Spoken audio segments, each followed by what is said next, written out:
Everyone knows Benedict Arnold, the man who betrayed America, the most infamous traitor in U.S. history. But what about George Washington, the father of the nation, the man on the dollar bill? What if he had switched sides and joined the British? Today, we ask the question no one dares to ask. Buckle up. This changes everything. Before we go into the alternate history, let's understand the real Washington. He wasn't born a revolutionary. He was a loyal British subject for most of his life. He served the British crown during the French and Indian War. He admired British culture. He wanted to be a British officer and was repeatedly denied. The revolution didn't come naturally to Washington. It came from years of frustration, injustice, and being overlooked. Here's what history textbooks skip. Washington was furious with his own side. His soldiers had no shoes, no food, no pay. Congress ignored his letters. During the Winter of Valley Forge, 1777 to 1778, nearly 2,500 soldiers died from cold, disease, and starvation. Washington watched his army collapse. There was even a real conspiracy, the Conway Cabal, where some American generals tried to replace Washington with someone else. So the question isn't crazy.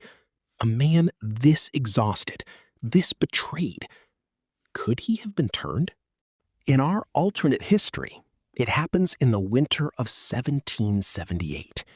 A secret British messenger reaches Valley Forge under a flag of truce.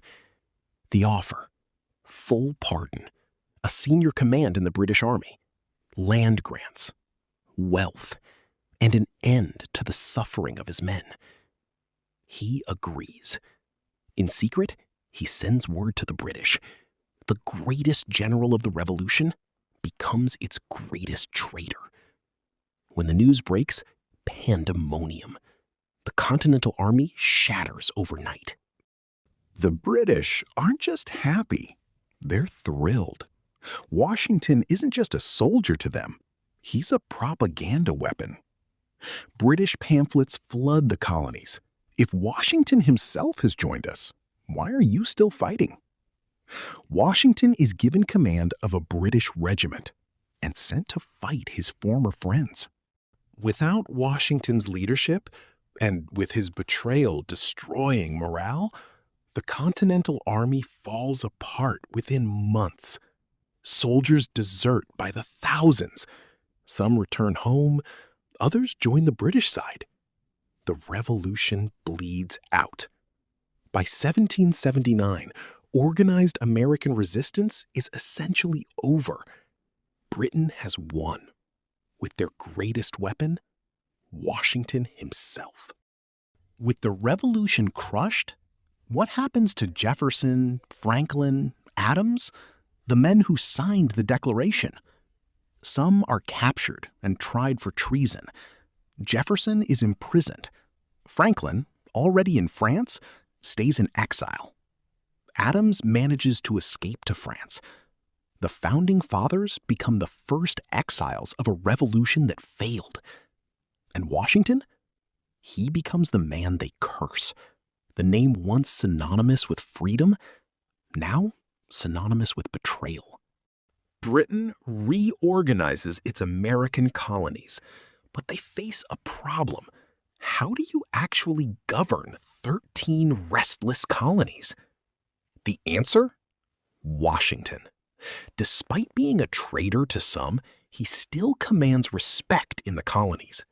Britain appoints him Royal Governor of Virginia. Washington governs. He is powerful, but he is not free.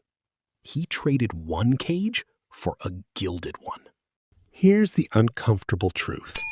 Washington himself was an enslaver. He owned over 300 people at his Mount Vernon estate. Under British rule, the slavery abolition process begins earlier. By 1807, the British Empire abolishes the slave trade. By 1833, slavery itself ends.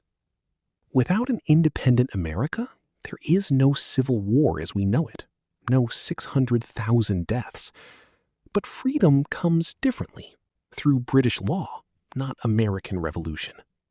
No United States means no Louisiana Purchase, no westward expansion, no manifest destiny. No independent America means no Cold War superpower. The Soviet Union rises, but faces a different Western alliance. Hollywood? Silicon Valley? The dollar as world reserve currency? None of it exists as we know it. So what do we make of this Washington? In our alternate history, he is despised by Americans, used by the British, and haunted by his own choice. But here's the thing. The real Washington did not switch sides. Despite everything, despite Valley Forge, despite Congress, despite the Conway cabal, he stayed. And that choice, that stubborn, exhausted, almost broken choice to stay, is what made him the father of a nation. Thanks for watching. If you want to know what happens next in our alternate history series, hit subscribe. The next What If is already coming.